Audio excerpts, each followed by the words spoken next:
ibukas ko to, hindi nabubukas. Hindi siya nabubukas. Pag binukas natin yan, hindi na may sasara.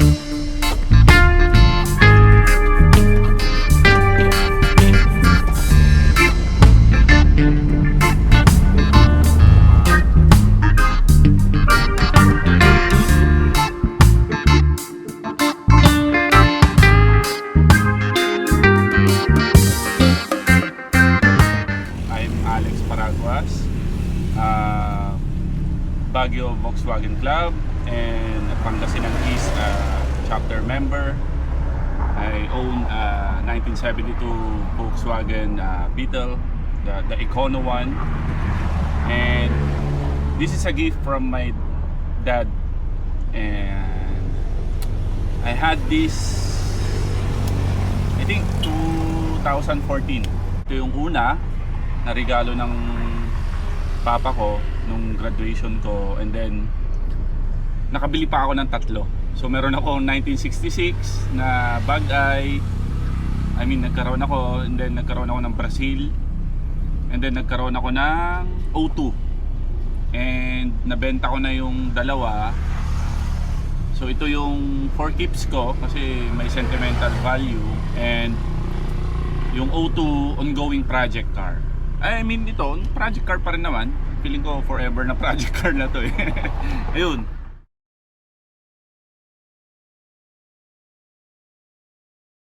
Feeling ko yung nung masasabi kong bago-bago ako, madalas akong matirikan eh.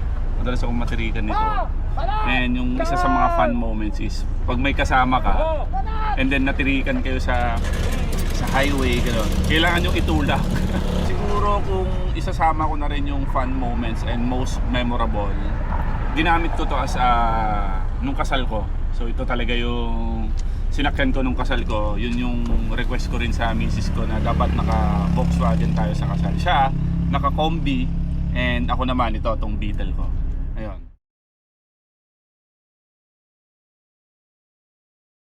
Feeling ko tayong mga lalaki, lalaki in general, kailangan talaga natin ng hobby. So meron talaga yung meron yung mga Honda boys, Toyota boys, mga ganon, kanya-kanyang hilig. And ako, nahilig ako sa Volkswagen Beetle talaga, sa kotseng Kuba. Kasi when I was young, meron kaming Vox sa bahay. Pero bata pa ako, ng sobrang bata, parang mga toddler, ganon. May Beetle kami sa bahay. And then yung pinsan ko, siya yung nagkaroon ng Beetle. Meron siyang naging 2 o 3 Beetle. Pero wala pa akong idea noon. So maaga ako namulat naman sa Volkswagen Beetle. And masaya siya.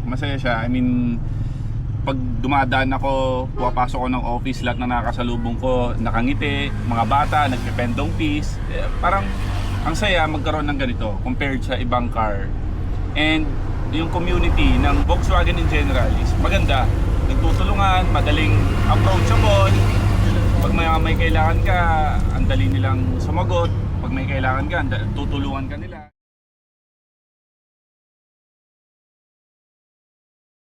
Pangarap ko talaga Combi, number 1. Gusto ko magkaroon ng Combi. Kung papipiliin nga ako, Combi or GTR. Joke lang.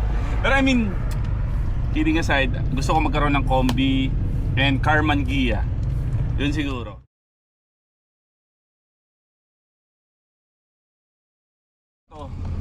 Hindi ko siya ibebenta. Dahil alam ng mga enthusiast natin na Econo siya. Kumbaga sa sasakyan is general release siya eh. Unlike sa iba na rare, yung presyo mas mataas. Pero ito kasi hindi ko ibebenta kasi sa sentimental value. Regalo to ng tatay ko and first car ko siya. Nagkaroon ako ng 1966 na rare na medyo mas mataas. Yun, binenta ko yun kasi ako naman ang gumastos nun eh. Pera ko yun eh. Pwede ko talaga siya ibenta kasi ginamit ko naman sa kasal. Pero ito, hindi ko ibebenta to. 4 keeps na to.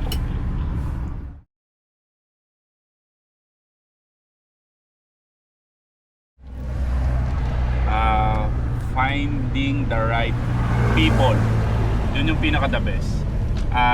Hanapin mo yung tamang mekaniko, tamang kaibigan.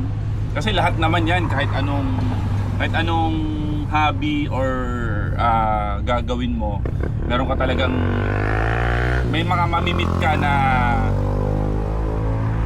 hindi magiging maganda yung experience mo, pero hopefully yun nga, tamang tao, tamang mekaniko, and tamang community lang. Wala naman masyado, pero yung Facebook page ko, kasi gumagawa rin ako ng mga content.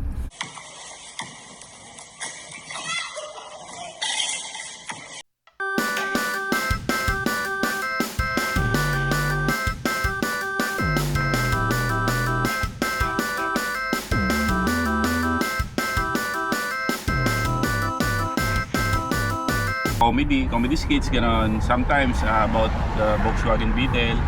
Alex Paraguas on Facebook, ayun lang naman. And Sneakers Department, yan, check nyo lang. And syempre, shoutout sa mga tropa nating mga nagbo-box.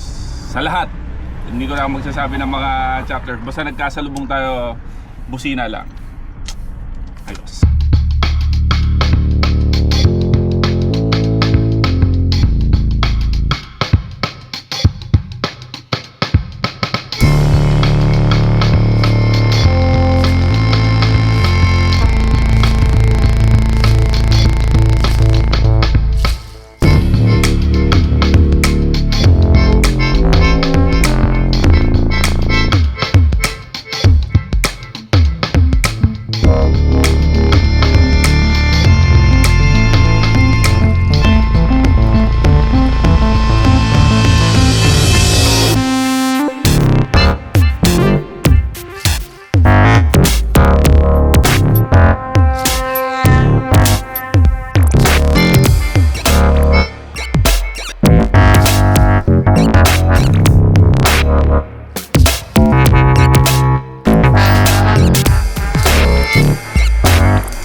Makikisakay.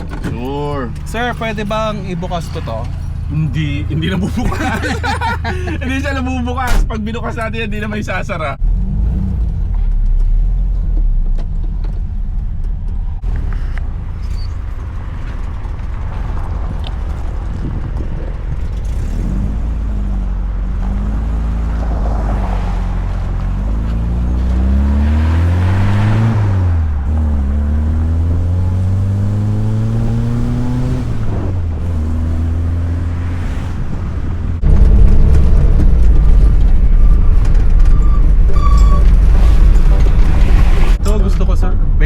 Bear. Yung O3 ba? Hindi ko pa alam kung ano yung nandun sa behind the rags niya.